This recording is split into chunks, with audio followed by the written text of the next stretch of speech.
what a stunning performance. I'm sure there's not a dry eye in the house. I know that there were a lot of Oh, thank you. last time that it screened, was it yesterday, I think? Yeah, yeah.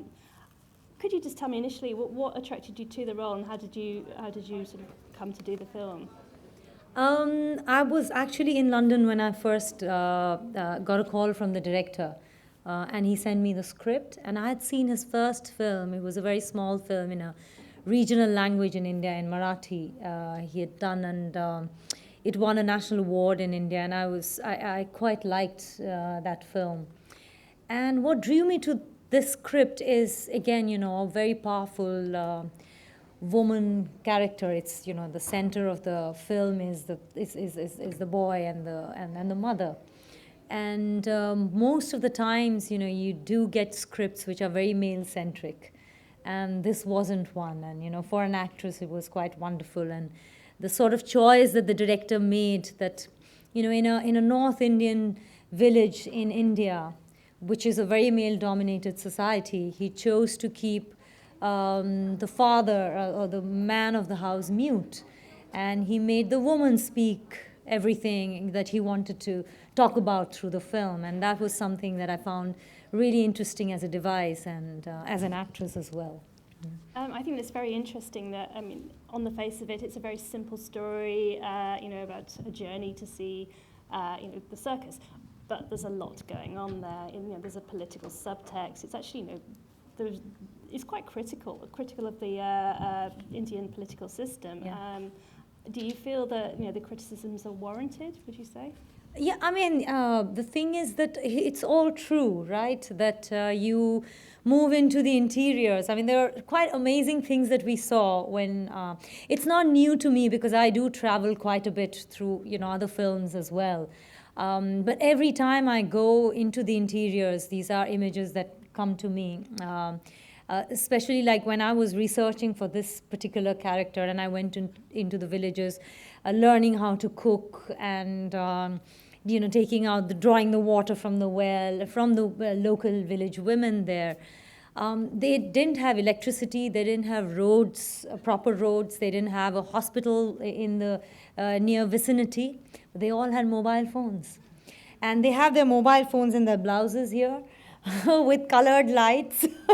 So it's an interesting image. But the thing is that if you talk to them, they're very happy with those toys. And I would call them toys because, you give them those things and they feel that is what development is all about, and, they're doing well. But at the time when we were filming this particular film, the onion prices in India had skyrocketed. And the staple food in that particular village area was like roti, bread and onion. And they couldn't even afford onions anymore. They had mobile phones. And I think those are the comments that, in a very subtle way, I think the director didn't want to underline it and make it very didactic or preachy. He wanted to tell a story of a family and keep it emotional because, finally we're also human beings and we relate to those emotions. But just the little thing that, a little dream like wanting to watch a circus wasn't fulfilled. And then in the end, the minister says that we'll fulfill big dreams, we'll give you electricity, we'll give you all those. So I think he sort of, brought in all those elements he weaved it into the story of a family. Oh, did it very well, I thought. Rajasthan is the backdrop and almost becomes a character in the film itself. Do you think it had to be Rajasthan, or do you think the story could have taken place anywhere in India?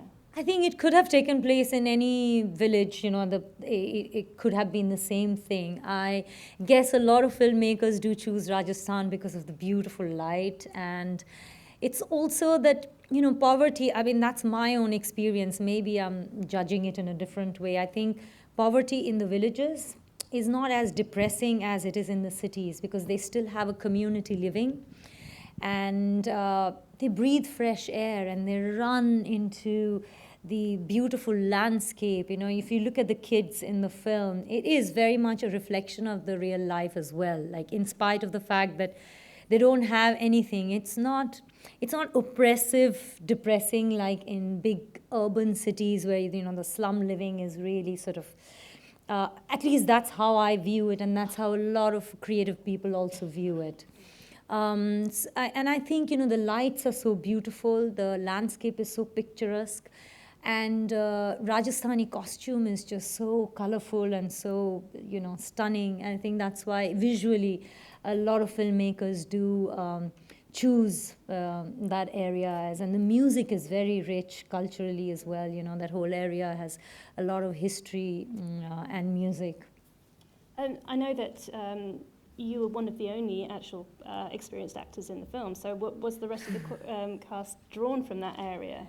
Yeah, I think that was a tough part for me because, when you're an actor and you're sort of, you have to mix up with local actors, especially the kids. They were from that area and they were so real and so good.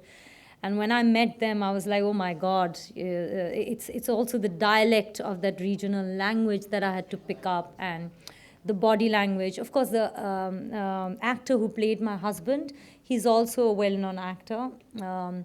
But he's lived in smaller areas. He comes from a background of, small town as well, and he knows that language. But in this film, he didn't have anything to speak. So at some point, I had actually told the director that, it's easier for Nawaz to speak those lines. Why don't you give him all those? I had to really work. I worked with a dialect coach, and I spent time with the women there learning how to cook. But I've done that many times, so it wasn't. I mean, it was tough, but. Did you feel that you were welcomed by the community? Did they feel that you were telling a story that hadn't been told before? I don't think they knew what the story was about when we were filming. But they always welcome people. I mean, they're wonderfully hospitable. They're great hosts.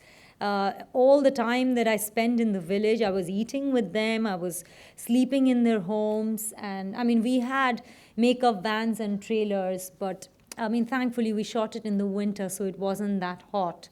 I prefer to just go into the huts and live there because it just changes the body language.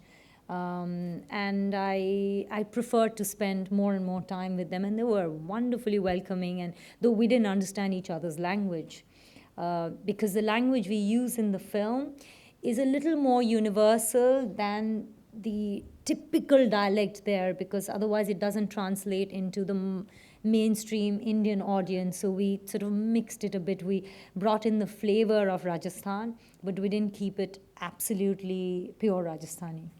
One of the things I really love about the film is the performance between you and your husband. Obviously, he has no dialogue, but physically between you can communicate so much. There's this kind of flow of emotion and love and anger. Now, can you talk a little bit about working with Nawazuddin Siddiqui and how you develop that kind of that rapport? Actually, it was very easy because Nawaz and I were friends, and we've worked together before and after this film. He's been my senior from drama school. He ragged me when I okay, there's the concept called ragging in India, like when you're fresher and someone who's much senior in the same institute, they bully you basically. So I had that sort of, I had a friendship with him. So it was very easy, it was simple. And he's a trained actor, and I'm also from the same institute. So it wasn't, to just hit on the chemistry wasn't that difficult. So you've been described by the Indian media as the princess of parallel cinema, is that right? And certainly your CV does seem to be a lot of Indian independent films, and also co-productions, international co-productions, rather than the sort of more mainstream Bollywood films. Is that a conscious decision, or has it just happened like that?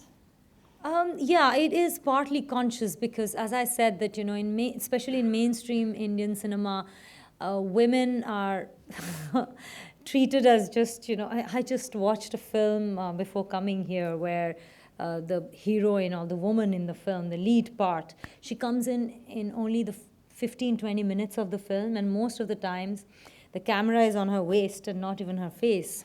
So, and the main actor also doesn't look at her face. She has a very beautiful face, but he's also looking here. So that's a kind of ridiculous roles that you get offered sometimes in mainstream. I've been very lucky that I got roles like Brick Lane and Dekh Indian Circus and lots of other, like another film called Bombay Summer, which were strong women parts and women-centric films. And I'm a bit spoiled in that sense that, because I've done certain kind of cinema where as an actor I've been challenged and pushed and my boundaries have been sort of, I needed to explore more areas. I look for those things and I like to not repeat myself and do things which are pushing my boundaries.